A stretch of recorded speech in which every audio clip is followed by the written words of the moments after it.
অরূপ বিশ্বাসের ভুঁড়ি দেখতে এসছি না শুভশ্রীকে দেখতে এসছি? এত টাকা খরচ করে মেসিকে দেখতে এসছি, 10 সেকেন্ডের জন্য মেসিকে দেখতে পাইনি। জনগণ পুরো ক্ষেপে গেছে, শুনুন তাদের কথা।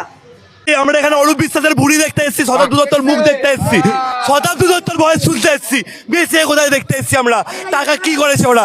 সব ভোটের টাকা চোর, সব চুরি হয়েছে এখানে। ভোটের জন্য হয়েছে, কিসের জন্য? অরূপ বিশ্বাসের কি ভূমিকা, ওনার ফ্যামিলি কি করছে এখানে? আমাদেরকে রোজ 6 দিন ধরে ডকুমেন্ট পাঠানো হয়েছে, রোজ ভেনুর শিডিউল। সকালে মেসি আসবে, এই হবে, এই হবে, সেই হবে, সেই হবে।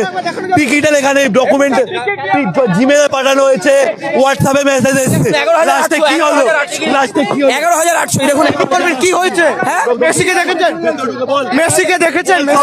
মেসিকে 11,800 টাকা দিয়ে টিকিট কেটেছি। এই যে পুলিশের কাছে মার খেয়েছি, মার খেয়ে 11,800 টাকা দিয়ে পুলিশের কাছে মার খেয়েছি। 11,800। এই যে আরো অনেকের মাথা ফাটিয়ে দিয়েছে। এই 11,800 টাকা দিয়ে মার খেতে এসেছিলাম, মেসিকেও দেখতে পাইনি। 2012 থেকে মেসির ফ্যান হয়ে পুলিশ চটি চাটা, পুলিশ চটি চাটা, পুলিশ সাধারণ পুলিশদের মারতে পারে পুলিশ, বাকি কারোর ক্ষমতা নেই।